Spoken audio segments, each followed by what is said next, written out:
The shovel struck stone for the 100th time that night, sending jarring vibrations up Colt Brennan's arms and into his already aching shoulders. He wiped the sweat from his brow with the back of his hand, leaving a streak of dirt across his weathered face, and glanced at the lifeless form of his horse lying nearby in the pale moonlight.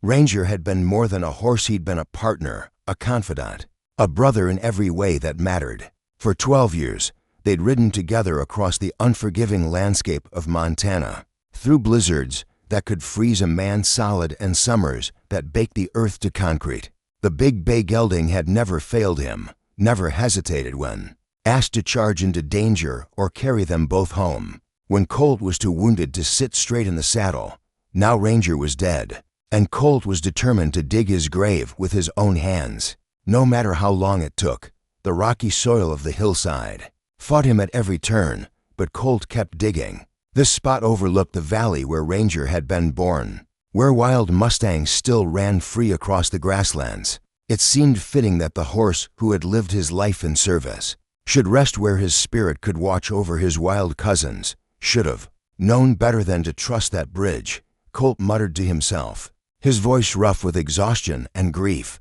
Should have seen how rotten those timbers were. But there'd been no time to find another crossing. The little Holloway girl had been missing for 2 days, and every hour that passed made it less likely they'd find her alive in the wilderness. When they'd finally spotted her tiny figure on the far side of the ravine, trapped on a ledge with floodwater rising below, there'd been no choice but to risk the old wooden bridge, the bridge that had collapsed under Ranger's weight, sending both horse and rider plummeting 30 feet into the churning water below. Colt had survived with nothing worse than a dislocated shoulder and some spectacular bruises. Ranger hadn't been so lucky. The horse had taken the brunt of the impact, his back legs crushed by falling timber. Even as he lay dying in the shallow water, the brave gelding had used his last strength to push Colt toward the shore. They'd managed to save the girl 8-year-old Maple Holloway. Half dead from exposure but alive, the rescue team had pulled her to safety while Colt held Ranger's head in his lap and whispered words of gratitude and goodbye. Now, 6 hours later, Colt was still digging. His hands were raw and bleeding. His back screamed in protest with every shovelful of earth. But he didn't stop. He owed Ranger that much and more. The sound of approaching hoof beats made him pause, leaning heavily on the shovel handle. 3 riders emerged from the darkness: Sheriff Wade Hutchinson, Doc Meridian, and someone Colt didn't immediately recognize in the dim light. "Colt," Sheriff Hutchinson called softly as they dismounted. "You've been at this all night. Let us help." "No." The word came out harsher than Colt intended. "I need to do this myself." Doc Meridian stepped forward, medical bag in hand. "At least let me look at that shoulder. You've been favoring it since." "I'm fine." Colt cut him off, though the joint throbbed with every movement. "Just give me some space, Doc, please." The third figure stepped into the moonlight, and Colt saw it was Reverend Callahan from the town church. The elderly man's eyes were kind but tired, and he carried a thermos that probably contained coffee. "Mrs. Holloway asked me to bring you this," the Reverend said, offering the thermos, "and to tell you that Maple is asking for you. She keeps saying she needs to thank the man and the horse who saved her." Colt's hands stilled on the shovel. "She's just a kid. She doesn't understand." "She understands more than you think," Sheriff Hutchinson interrupted. "She saw what happened, Colt. Saw Ranger push you to safety even as he was dying. That little girl knows she's alive because of what that horse did." Tears Colt had been holding back all night suddenly threatened to spill over. He turned away from the other men, ostensibly to study his work, but really to compose himself. The grave was maybe 3 feet deep now, not nearly enough for a horse ranger's size. "The whole town's talking about it," Doc Meridian said quietly. "How you and Ranger risked everything to save that child. How he gave his life to make sure you could complete the rescue. He was just doing his job," Colt said roughly. "Same as always." "No," Reverend Callahan said firmly. "What happened today was something more than duty. That horse made a choice, Colt. A choice to sacrifice himself so that little girl could live." Colt drove the shovel into the ground with more force than necessary, his emotions threatening to overwhelm him. Ranger hadn't just been his horse, he'd been his only real family. Since his parents died in a typhoid outbreak when he was 17, now he was alone again, and the prospect of facing tomorrow without his four-legged partner seemed impossible. "Dawn's coming," Sheriff Hutchinson observed, nodding toward the eastern horizon where the first pale fingers of light were beginning to appear. "You've been at this for 8 hours, Colt. You're going to collapse if you don't rest." But Colt just gripped the shovel tighter and kept digging. He had a promise to keep, and he'd keep digging until it was done, no matter what it cost him. The sun was fully up by the time Colt finally set down his shovel, his hands so raw they left bloody prints on the wooden handle. The grave was deep enough now, 6 feet down and 8 feet long, carved from the stubborn Montana earth through sheer determination and grief. Ranger lay at the edge of the hole, his bay coat gleaming dully in the morning light. Even in death, he looked noble, his head held high and his legs positioned as if he were simply resting between rides. Colt had spent the last hour of darkness arranging his partner's body, with the same care he'd once taken with his tack and grooming. "It's time," Sheriff Hutchinson said gently, and Colt nodded without looking up. The process of lowering Ranger into his final resting place took all for men, moving carefully and respectfully. Colt had wrapped his horse in the blanket that had covered him for so many cold nights. On the trail a thick wool weave in deep blue that Ranger had always seemed to recognize as his own. As they positioned the body in the grave, Colt heard more hoofbeats approaching. He looked up to see a small wagon coming up the hill, driven by Tom Holloway with his wife Charity beside him. In the back of the wagon, wrapped in quilts, despite the warming day, sat 8-year-old Maple. The little girl looked impossibly small and fragile after her ordeal, her blonde hair tangled and her face pale with exhaustion, but her eyes were bright and determined as she stared at the scene before her. "I told you she was asking for you," Reverend Callahan said quietly. Tom Holloway helped his daughter down from the wagon, and she walked unsteadily toward the grave site. Her parents followed close behind, Charity's eyes red-rimmed from 2 days of terror and relief. "Mr. Brennan?" Maple's voice was barely above a whisper, but it carried clearly in the morning air. Colt turned to face her, suddenly conscious of how he must look covered in dirt and sweat, his clothes torn from the night's labor, his eyes raw with unshed tears. "Hello, sweetheart," he managed. "I'm glad to see you're all right." Maple took another step forward, her gaze moving between Colt and the grave where Ranger lay. "Mama told me your horse died saving me." The simple, direct words hit Colt like a physical blow. He knelt down to bring himself to her eye level, not trusting his voice to remain steady. "He was a good horse," he said finally, "the best I ever knew."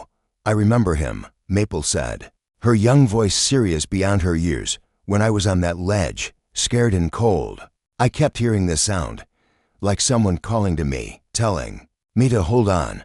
Then I saw you and your horse coming across that old bridge." She paused, wiping her nose with the back of her small hand. "The bridge broke, and you both fell. But even when the horse was hurt, he kept pushing you toward me. He knew I needed you to save me." Colt's throat tightened. "Maple, you don't need to." "Yes, I do," she interrupted with startling firmness. "I need to tell you what I saw when the water was pulling you both away. Your horse looked right at me, Mr. Brennan, and I swear I heard him say something." The adults exchanged glances over the child's head, but no one spoke. Maple took another step closer to Colt, her eyes wide and earnest. He said, "Take care of him for me." That's what he said. "Take care of him for me." Colt felt the world tilt around him. Children sometimes imagine things after trauma, he knew that, but the absolute conviction in Maple's voice, the way she looked at him as if she were delivering the most important message of her life, made him believe every word. "He saved me today," she continued, reaching out to touch Colt's dirt-stained hand with her small fingers. "But he's been saving people his whole life, hasn't he? That's why he was so brave." Colt nodded, not trusting himself to speak. Round them, the other adults stood in respectful silence, bearing witness to something that felt larger than any of them could fully understand. "I brought him something," Maple said, reaching into her pocket. She pulled out a small object, a carved wooden horse no bigger than her palm. worn smooth by countless small hands. My daddy made this for me when I was little. I want Ranger to have it, so he won't be lonely. She held the tiny horse out to Colt, and he took it with hands that trembled slightly. The carving was simple but beautifully made, capturing the essence of a horse in motion head high, mane flowing, legs stretched in a gallop toward some distant horizon. "Thank you," Colt whispered, his voice thick with emotion. That's the most beautiful thing anyone's ever given him." Maple smiled for the first time since they'd found her, a radiant expression that transformed her pale, tired face. "Will you put it with him, so he knows how grateful I am?" Colt looked down at the wooden horse, then at the grave where his partner lay waiting. Slowly, he walked to the edge and knelt, placing the carved figure on Ranger's chest, right over his heart. "There," he said, his voice carrying clearly in the morning air. "Now you've got a friend to keep you company, old boy, someone who understands how brave you were." As he spoke the words, Colt felt something shift inside him, not the lifting of grief, but the beginning of something new, a purpose that went beyond his own loss. 3 days after the funeral, Colt sat in the Copper Dollar Saloon nursing his third whiskey of the evening, trying to drink away the silence that followed him everywhere now. Without Ranger's steady presence, even the familiar sounds of the frontier town seemed too loud and too empty at the same time. The other patrons gave him a wide berth, recognizing the look of a man who wanted to be left alone with his grief. All except for one person, Sage Winters, the new school teacher who'd arrived in town just 2 months ago from back east. She slid into the chair across from him without invitation, her green eyes studying his face with an intensity that made him uncomfortable. "You're destroying yourself," she said without preamble, her voice carrying the crisp authority of someone used to commanding attention. "And I don't think your horse would approve." Colt looked up from his glass, taking in the woman who'd had the audacity to sit at his table uninvited. Sage was maybe 25, with auburn hair pinned back in a practical style and a no-nonsense manner that marked her as different from most of the women in their rough frontier community. "What would you know about it?" he asked, his words slightly slurred from the alcohol. "I know that half the children in my classroom have been asking about you every day since the rescue," she replied calmly. "They want to know if you're all right, if you're sad about your horse, if you're going to keep helping people who need it." Colt's laugh was bitter. "Help people, lady? I don't even own a horse anymore. What kind of help am I supposed to be? The kind that comes from experience and courage," Sage said firmly. "The kind that doesn't require 4 legs and a saddle." She leaned forward, her voice dropping to a more intimate tone.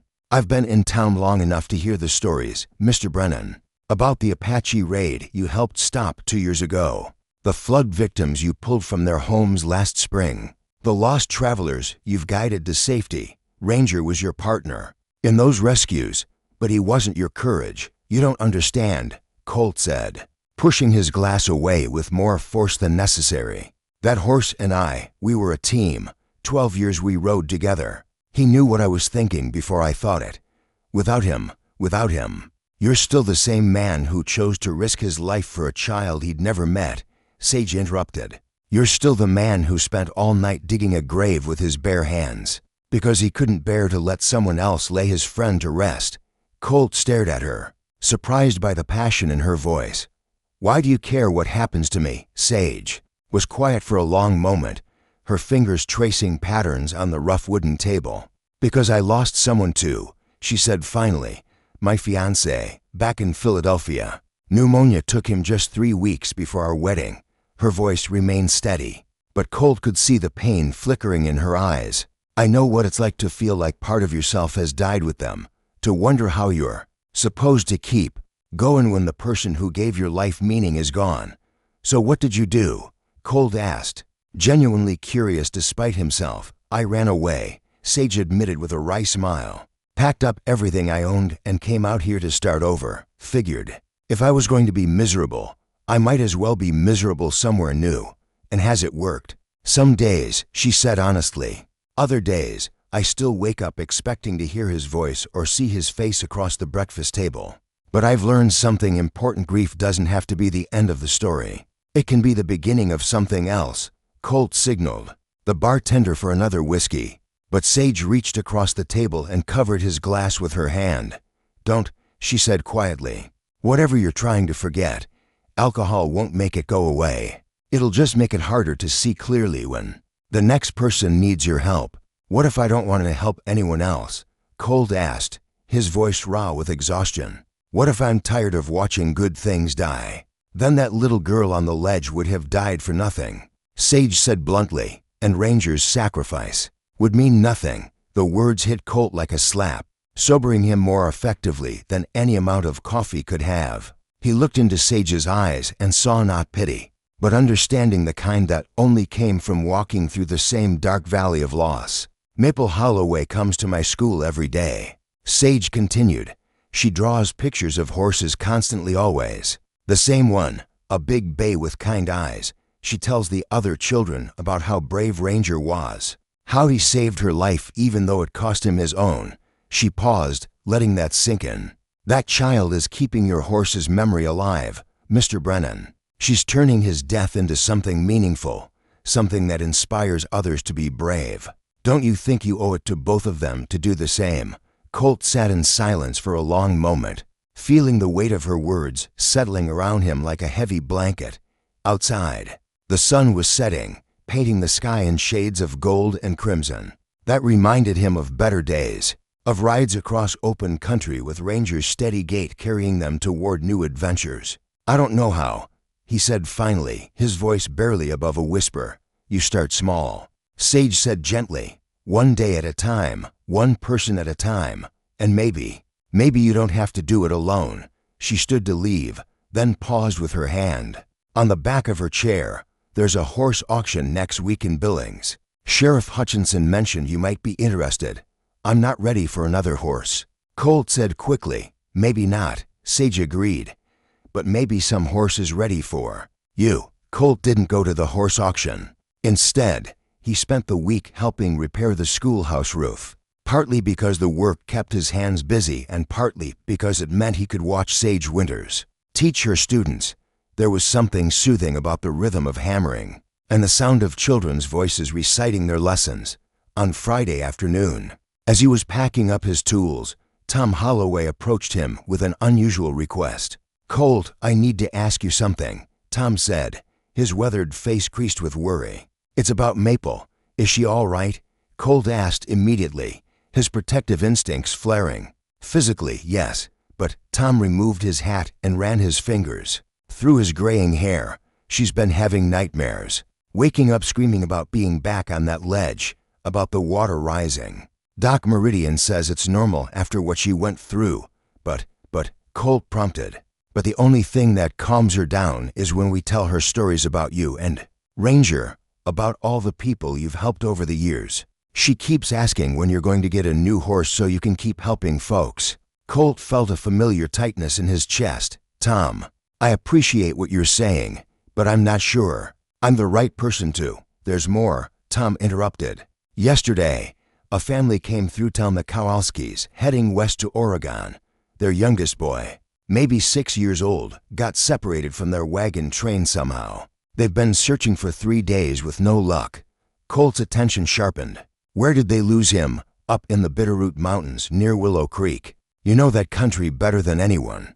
Tom's eyes were pleading. "Sheriff Hutchinson organized a search party, but they came back empty-handed, said the terrain's too rough. Too many places a small boy could get lost or hurt." "What are you asking me to do, Tom?" "I told you, I don't have a horse anymore. I'm asking you to try," Tom said simply. "On foot if you have to. That little boy's parents are desperate, and frankly, you're their best hope." Before Colt could respond, a small voice spoke up behind them. "Mr. Brennan?"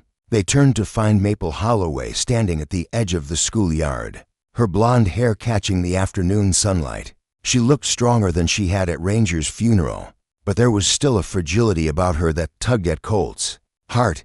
"Hello, sweetheart," he said, kneeling down to her eye level. "How are you feeling?" "Better," she said, though her eyes remained serious. "Daddy told me about the lost boy. I've been praying for him." "That's good of you, Maple." She took a step closer, her small hand reaching out to touch his arm. "Ranger would want you to help find him, wouldn't he? The simple question nearly undid him. Colt closed his eyes for a moment, seeing Ranger's intelligent brown eyes, feeling the ghost of Rains in his hands. Yes, he whispered. Yes, he would. Then you have to try, Maple said with the absolute certainty that only children possess, even without a horse, because saving people is what you do. That evening, Colt found himself standing outside the Kowalski family's camp on the outskirts of town. Their covered wagon sat like a lonely island in the gathering dusk, and he could hear the sound of a woman crying softly inside. He'd packed his gear rope, supplies, the basic tools of search and rescue that he'd carried for years.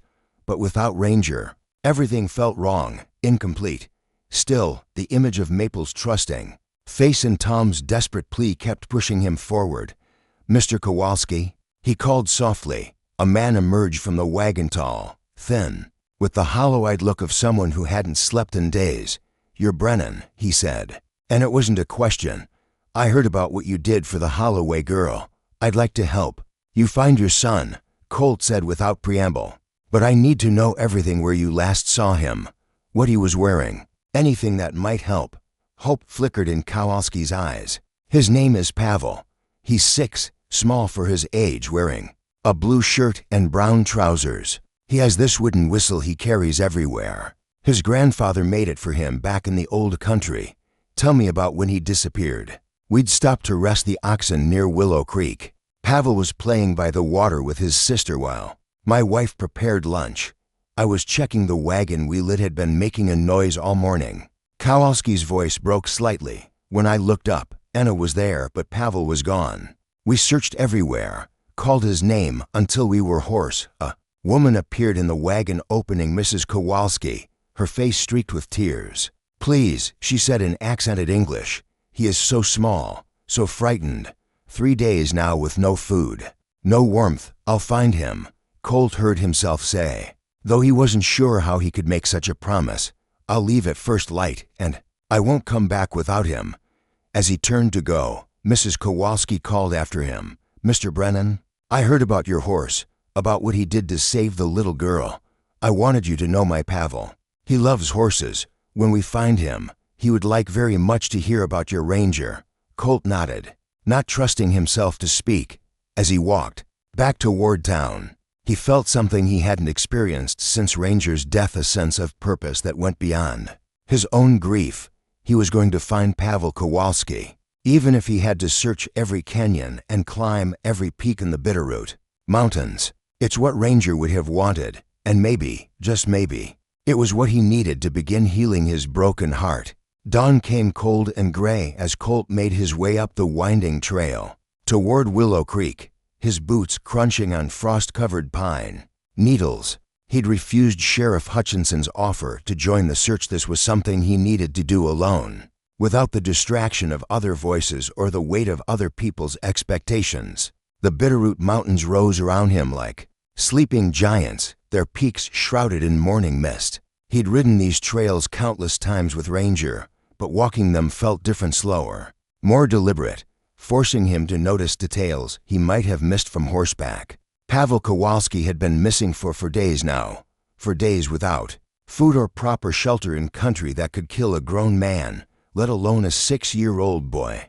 The rational part of Colt's mind whispered that he was probably looking for a body, not a survivor. But something deeper, some instinct honed by years of rescue work, told him the child was still alive. At Willow Creek, Colt studied the ground where the family had camped. The search party had trampled most of the original sign, but he could still make out small footprints heading upstream, away from the main trail. Pavel had followed the water, probably thinking it would lead him back to his family. The creek wound through a series of narrow gorges and boulder fields, perfect country for a child to become hopelessly lost. Colt followed the faint trail, stopping frequently to call Pavel's name and listen for any response. The only answer was the whisper of wind through the pines and the distant cry of a hawk. By midday, the trail had led him deep into unmarked wilderness. He paused to eat some jerky and study his surroundings, trying to think like a frightened 6-year-old. Where would a child go when night fell? Where would he seek shelter from the cold? That's when he heard it, a faint, melodic sound carried on the wind, a whistle, playing a simple tune over and over. Pavel's grandfather's whistle. Colt followed the sound up a steep slope, his heart pounding with more than just exertion. The melody grew stronger as he climbed, leading him toward a cluster of massive boulders near the ridgeline. And there, huddled, in a small cave between two rocks, was Pavel Kowalski. The boy was alive, but in bad shape, dehydrated, exhausted, his lips blue with cold. His clothes were torn from scrambling through the underbrush, and his eyes held the glazed look of someone approaching the limits of endurance. But he was conscious, and when he saw Colt, he managed a weak smile. "Are you the horseman?" Pavel asked in accented English, his voice barely above a whisper. "I'm a friend," Colt said gently, kneeling beside the child. "Your mama and papa sent me to find you." Pavel's eyes filled with tears of relief. "I got lost," he said simply. "I was following the water, but it didn't go home." Colt wrapped the boy in his own coat and gave him small sips of water from his canteen. Pavel was suffering from exposure and dehydration, but nothing that couldn't be treated with warmth and care. The real challenge would be getting him back down the mountain. "Pavel, I need you to be very brave," Colt said. "Can you walk a little bit?"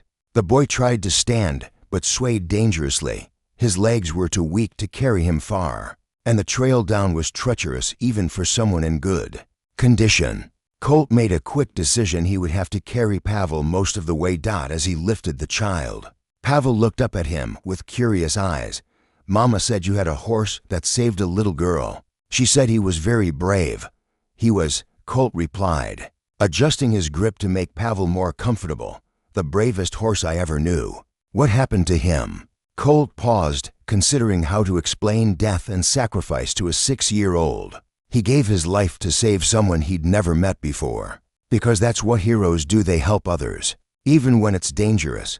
Pavel was quiet for a moment, processing this information. "Will you tell me about him while we walk? I like horse stories." And so, as Colt began the long descent back towards civilization, he found himself sharing memories of ranger stories of midnight rescues and dangerous river crossings, of the gentle way the horse treated children and the fierce loyalty he'd shown his human partner. With each story, Pavel grew more alert, more interested, and Colt realized that talking about Ranger didn't hurt quite as much as it used to. The boy was surprisingly light, but carrying him down the rocky trail was exhausting work. Colt's shoulders ached, his legs trembled with fatigue, and more than once he had to stop to rest and catch his breath. But Pavel never complained, just listened to more stories about the brave bay horse who'd given everything to save a stranger. As the sun began to set, painting the mountains in shades of gold and purple, they finally reached the main trail. In the distance, Colt could see the lights of the Kowalski camp, and he heard voices calling Pavel's name. "Almost home," he told the boy, who had dozed fitfully against his shoulder for the last mile. Pavel stirred and looked up at him with eyes that seemed older than they had that morning. "Mr. Brennan, I think your horse would be proud of you today." The simple words hit Colt like a revelation. For the first time since Ranger's death, he'd completed a rescue not because he had the best horse or the finest equipment, but because he'd refused to give up on someone who needed help. Maybe Sage Winters had been right.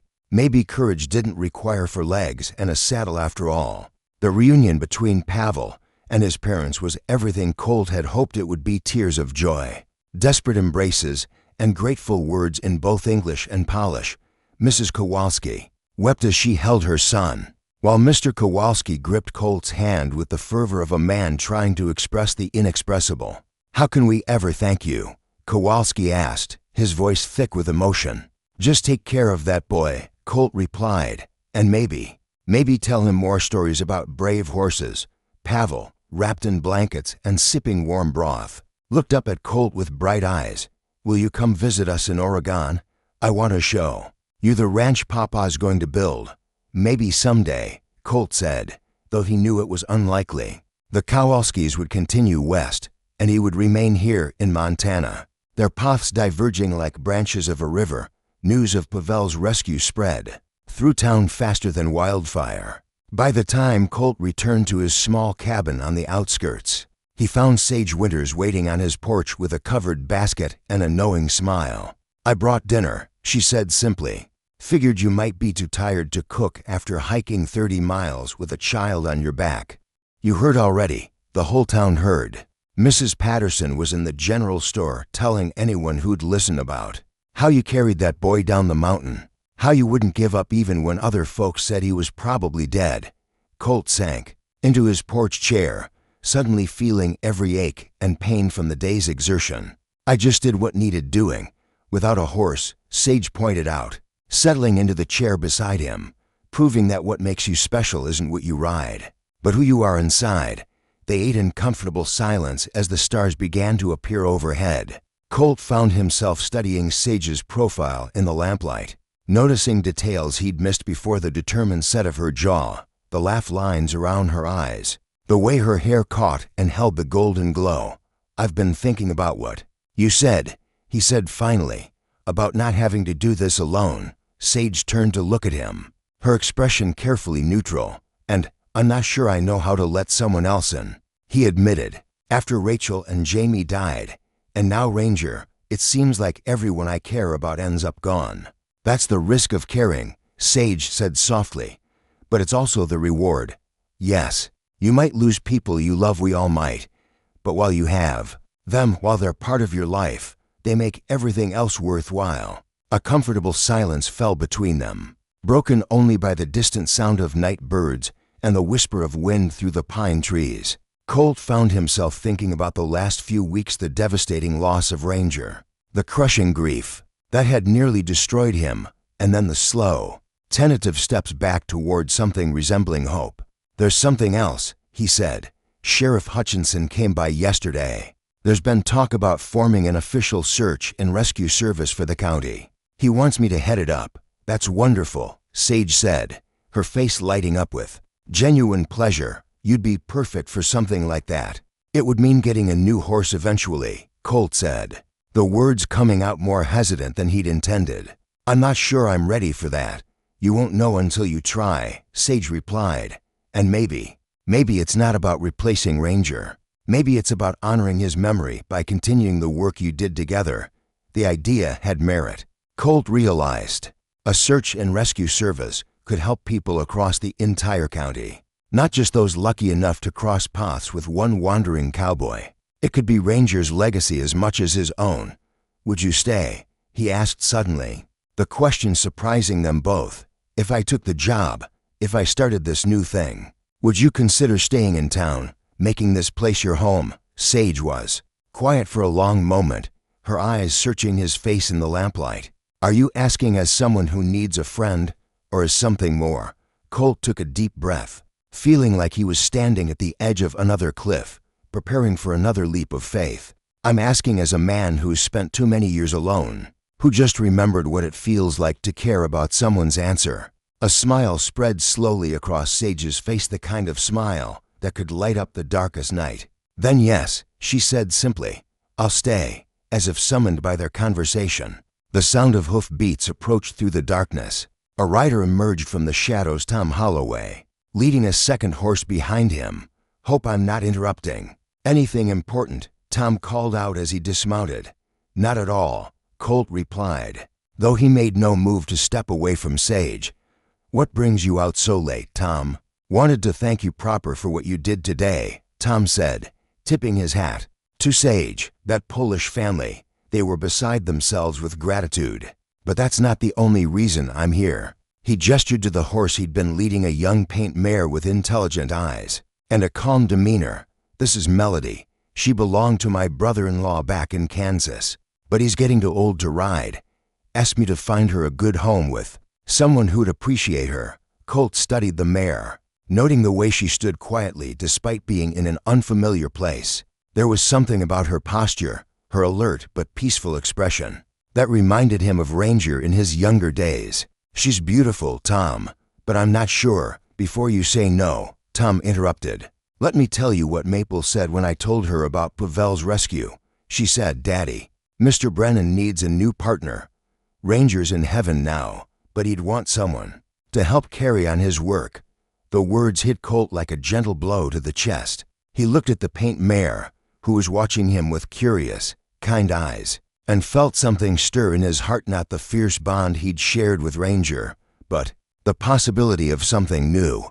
"What do you think?" he asked Sage quietly. "I think," she said, standing and walking over to stroke the mare's neck, "that some horses choose their people, and some people choose their horses, but the best partnerships happen when both choose each other." Melody nickered softly at Sage's touch, then turned her head toward Colt with an expression that seemed almost expectant. Without fully realizing what he was doing, Colt found himself walking over to the mare. His hand extended, palm up. She sniffed his fingers, then gently bumped his shoulder with her nose, the universal horse greeting for "I think we could be friends."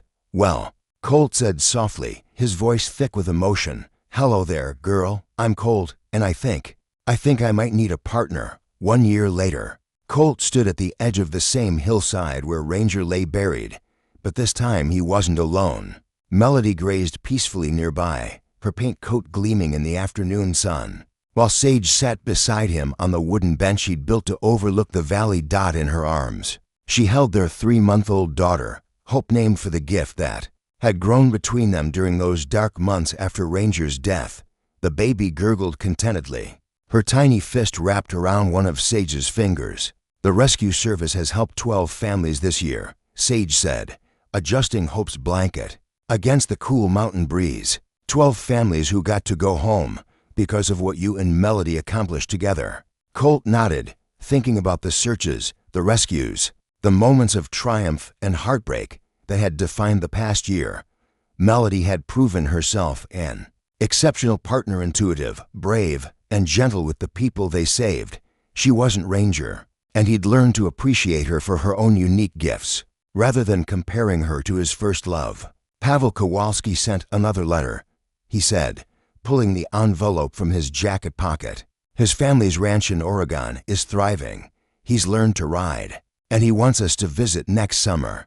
"That would be nice," Sage said, smiling. "Hope will be walking by then. She should meet the boy whose rescue helped bring us together." A gentle breeze stirred the wildflowers that had grown around Ranger's grave, and Colt could have sworn he heard the distant sound of hoof beats, not threatening or urgent, but peaceful, like a horse at pasture. "I still miss him," he said quietly. "I know," Sage replied, reaching over to take his hand. "But look what his sacrifice made possible." Pavel lived.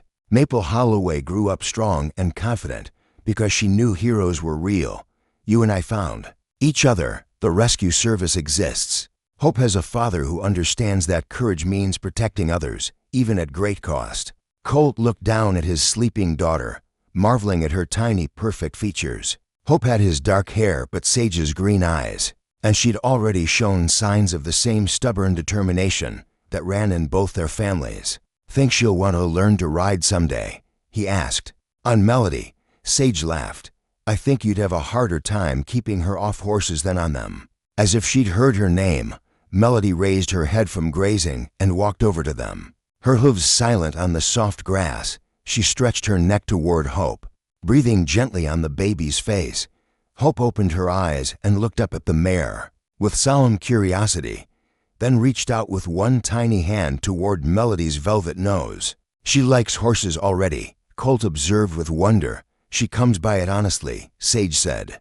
"Between her father and her surrogate Aunt Melody, how could she not?" In the distance, a familiar voice called out, and they turned to see Maple Holloway climbing the hill toward them. She was 9 now, tall for her age and filled with the confidence of a child who had survived something terrible and emerged stronger. In her hands, she carried a small bouquet of wildflowers. "Mr. Brennan, Mrs. Brennan," she called, waving enthusiastically. "I brought flowers for Ranger." "Hello, sweetheart," Colt said as she reached them, slightly out of breath from the climb. "How's school going?" "Good. I'm the best reader in my class, and Miss Johnson says I have a natural talent for storytelling." Maple beamed with pride. "I've been writing down all the stories you told me about Ranger, so other kids can learn about him too." She knelt beside the grave and carefully arranged the wildflowers around the wooden marker Colt had carved with Ranger's name and the simple inscription, "He gave everything to save a stranger. I told them about Pavel too, Maple continued, settling cross-legged on the grass, about how you saved him even without Ranger to help you.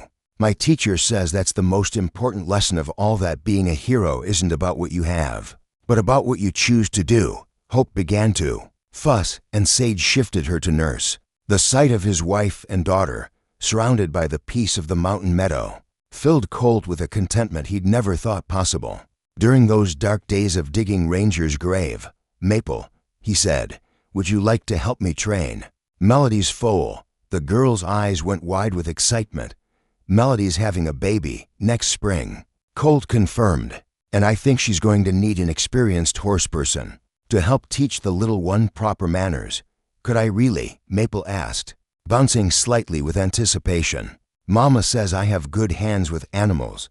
Your mama's right, Colt said seriously, and I think Ranger would approve of you helping to train the next generation of rescue horses. As the sun began to set, painting the sky in shades of gold and crimson, they all sat in comfortable silence, watching the shadows lengthen across the valley. Melody dozed standing up, one hip cocked in the universal pose of a contented horse.